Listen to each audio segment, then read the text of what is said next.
विभिन्न शासकों के उपनाम और उपाधियों के प्रश्न मोस्ट इंपोर्टेंट है, बार बार परीक्षा में पूछे जाते हैं, याद करिएगा। आज पार्ट 2 में हम अन्य राजवंश के ऊपर बात करेंगे।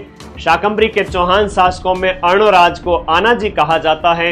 सोमेश्वर की उपाधि प्रताप लंकेश्वर मिलती है। विग्रहराज चतुर्थ को ही कहा जाता है बीसल देव।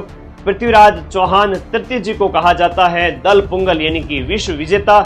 और राय पिथौरा कछवा शासकों के संस्थापक दुल्ले राय, तेजकरण और ढोला का ही उपनाम है शाला कुमार।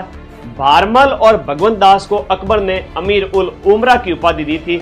मानसिंह को अकबर ने फरजंद यानी कि बेटा की उपाधि दी थी। इसके साथ साथ इन्हें मिर्जा राजा भी कहा जाता है। जयसिंह फर्स्ट को मिर्जा राजा की उपाधि 1637 में कंधार अभियान के समय शाहजहां ने दी थी। ये प्रश्न एग्जाम में पूछा जा चुका है। जयसिंह सेकंड को सवाई की उपाधि औरंगजेब ने दी थी। माधो सिंह द्वितीय को बब्बर शेर कहा जाता है।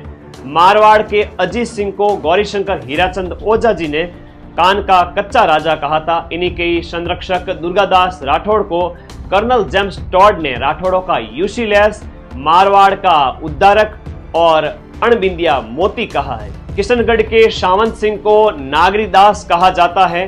मंडोर के गुर्जर प्रतिहार वंश के संस्थापक हरिश्चंद्र को रोहिलद्दी कहा जाता है।